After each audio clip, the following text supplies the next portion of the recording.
শ্রদ্ধেয় স্বামী শ্রী রামসুখদাস মহারাজের সাধনার দুটি প্রধান সূত্র পুস্তকের অংশ থেকে আপনাদের পড়ে শোনানো হচ্ছে আজ দ্বিতীয় ভাগ। পরমাত্মার অংশ হওয়ায় স্বয়ং নির্মল নির্দোষ, এই জন্য গীতায় ভগবান বলেছেন, হে কুন্তিনন্দন, এই পুরুষ স্বয়ং অনাদি হওয়ায় এবং গুণ থেকে রহিত হওয়ায় অবিনাশী পরমাত্মা স্বরূপ।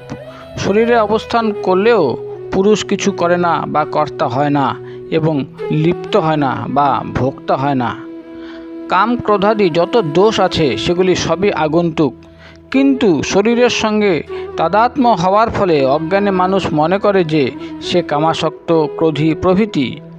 কোনো দোষী চিরকাল থাকে না, তা আসে যায়, কিন্তু স্বরূপ যেমনকার তেমনই থাকে। সমস্ত দোষ জড় বিভাগে থাকে, চেতন বিভাগে থাকে না, স্বয়ং চিরকাল নির্দোষ থাকে। সংসার হলো দুঃখরূপ। ইয়ে হি সংস্পর্শজা ভোগা দুঃখায়নয় এবতে, গীতার 5/22 নম্বর শ্লোকে। দুঃখালয়ম শাতম, গীতার 8/15 নম্বর শ্লোকে। এই দুঃখরূপ সংসারের সঙ্গে আমি আমার এই সম্বন্ধ মেনে নেওয়ায় জীব দুঃখ পায়। বাস্তবে জীব পরমাত্মার অংশ হওয়ায় সে সুখের খনি। এই জন্য শরীর সংসারের সম্বন্ধ বিচ্ছেদ হওয়া মাত্র সাধকদের নিজ সহজ অক্ষয় আত্যন্তিক সুখের অনুভব হয়ে যায়। যেমন ঘরে পরশ পাথর থাকলেও অজ্ঞানী ব্যক্তি দ্বারে দ্বারে গিয়ে ভিক্ষা চান, তেমনি স্বয়ং সুখের আকর হওয়া সত্ত্বেও মানুষ সুখ লাভের লালসায় ভোগ ও সংগ্রহে মেতে থাকে আর পরিণামে ভীষণ দুঃখ পায়। পরিণামে বিষমেব, গীতার 18/38 নম্বর শ্লোকে। সকল দুঃখের মূল কারণ হল বিনাশশীল সুখের কামনা। কামনাকে ত্যাগ না করলে কেউই সুখী হতে পারে না। স শান্তি মাপনতি ন কামকামী, গীতার 2 নম্বর অধ্যায়ের 70 নম্বর শ্লোকে। সাংসারিক সুখের কামনা শুধুমাত্র অভ্যাসের দ্বারা দূর হয় না, তা দূর হয় পারমার্থিক সুখ পাওয়ার পর। এজন্য সাধকদের উচিত তারা যেন নাম জপ, ভজন কীর্তন, ভক্ত চরিত্র পাঠ ইত্যাদিতে নিযুক্ত থাকেন। যখন তারা নাম জপ প্রভৃতিতে আনন্দ রস পেতে থাকবেন, তখন সংসারের রস নিজে থেকেই চলে যেতে থাকবে। যেমন শিশুকালে নুড়ি পাথরে আনন্দ পাওয়া যেত, কিন্তু যখন থেকে অর্থের আনন্দ আসতে থাকে তখন নুড়ি পাথরের প্রতি আনন্দ নিজে থেকেই চলে যায়। অপরের সেবা করা এবং ভগবানকে আপন মানা, এই দুটি কাজের জন্য মানব শরীর পাওয়া গিয়েছে। মানুষ ছাড়া অন্য কোনো প্রজাতির এই দুটি কাজ করার যোগ্যতা এবং সামর্থ্য নেই। ভগবানও মানুষের কাছে এই আশা করেন যে তারা যেন অপরের সেবা করে এবং তাকে আপন বলে মনে করে, তাকে ভালোবাসে। যেমন মা ছেলেকে জিজ্ঞাসা করেন, বল তুই কার ছেলে? ছেলে বলে, আমি তোমার ছেলে। এটি শুনলেই মা খুশি হন। তেমনি ভগবানও তার শিষ্ট মানুষদের কাছে শুনতে চান যে তারা তাকে আপন বলুক, তাকে ভালোবাসুক। ভগবানকে আপন করে নেওয়া ছাড়া ভালোবাসা পাবার অন্য কোনো উপায় নেই।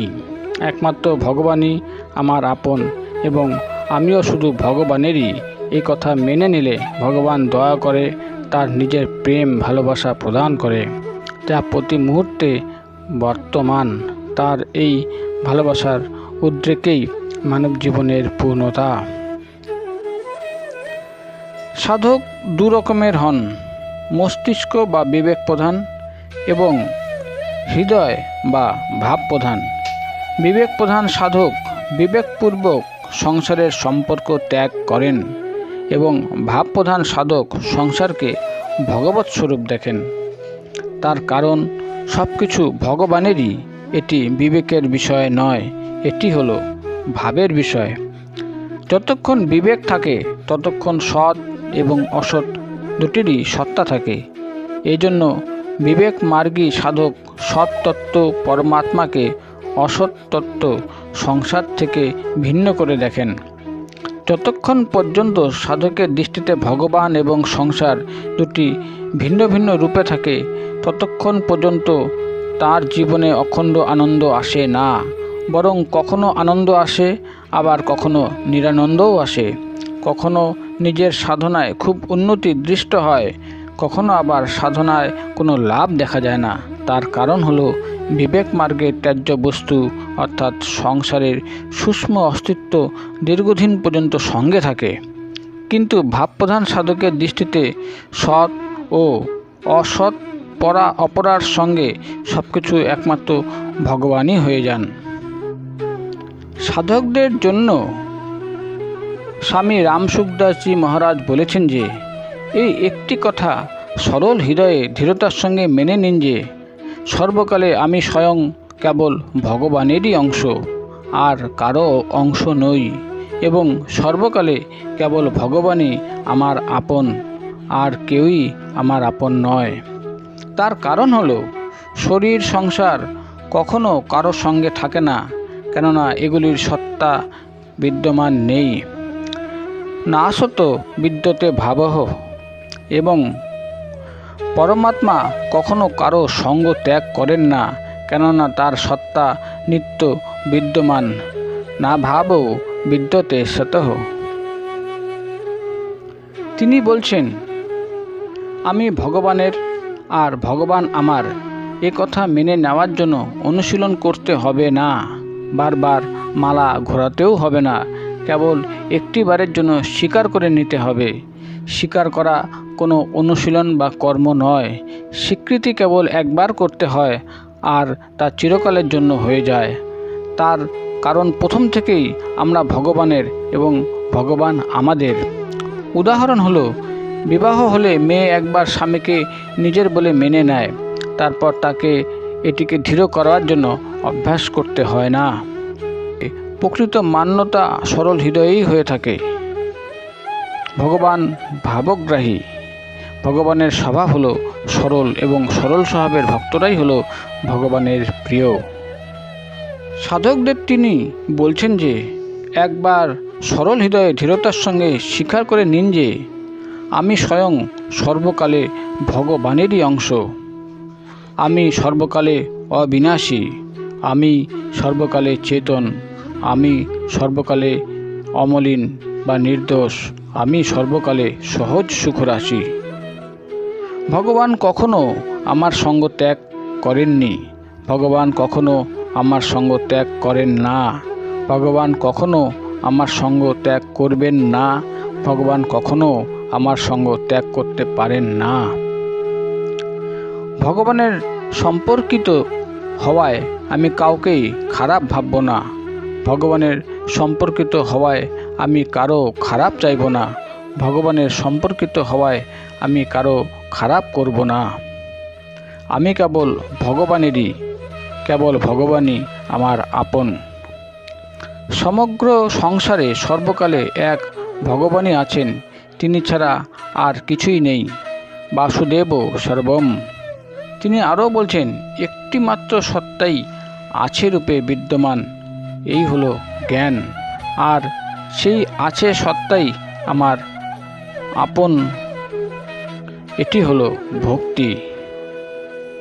আর তিনি সাবধান করে দিয়েছেন যে শরীর এবং সংসার সম্বন্ধে কখনো কারো সঙ্গে ছিল না, কখনো কারো সঙ্গে থাকে না, কখনো কারো সঙ্গে থাকবে না, কখনো কারো সঙ্গে থাকতে পারে না। আর পরমাত্মা কখনো কারো সঙ্গ ত্যাগ করেননি, কখনো কারো সঙ্গ ত্যাগ করেন না, কখনো কারো সঙ্গ ত্যাগ করবেন না, কখনো কারো সঙ্গ ত্যাগ করতে পারেন না। কামনা নাশের সুগম উপায়। তিনি বলছেন ঈশ্বর প্রেমের আবশ্যকতাই মানব মাত্রের প্রকৃত আবশ্যকতা। এটির একান্তই প্রয়োজন। যখন এই প্রেম জাগ্রত হবে, তখন ভুলবশত উৎপন্ন কামনার নাশ হবে। যতক্ষণ পর্যন্ত জগতের ক্রিয়া বস্তুতে রস বা আসক্তি আছে, ততক্ষণ পর্যন্ত কামনা বর্তমান মনে করতে হবে। ভগবানের নাম, রূপ, লীলা এবং ভজনে রস এসে গেলে সাংসারিক রস নষ্ট হয়ে যায় এবং অবিনাশী রস পরম প্রেম প্রকট হয়ে যায়। এতেই মানব জীবনের পূর্ণতা। প্রেম ভগতি জল বিনু রঘুরাই, অভিঅন্তর মল কবহু ন যাই। শ্রীরামচরিত মানসের উত্তরকাণ্ডের অংশ। তিনি বলছেন, শরীর ও সংসার অবিদ্যমান রূপে আছে, আর পরমাত্মা অর্থাৎ বিদ্যমান রূপে আছেন। তিনি সাধকদের আরও বলছেন, যদি আপনি দুঃখ, অশান্তি, বিপদ চান তো শরীর সংসারের সঙ্গে সম্পর্ক স্থাপন করুন, সেগুলিকে আপন বলে মেনে নিন। আর যদি সুখ, শান্তি, আনন্দ, আমোদ চান তো পরমাত্মার সঙ্গে সম্বন্ধ জুড়ে নিন, তাকে আপনার করে নিন। নির্বাচন আপনার হাতে। শ্রদ্ধেয় স্বামী শ্রী রামসুখদাস মহারাজের প্রবচন থেকে এগুলি তুলে ধরা হলো।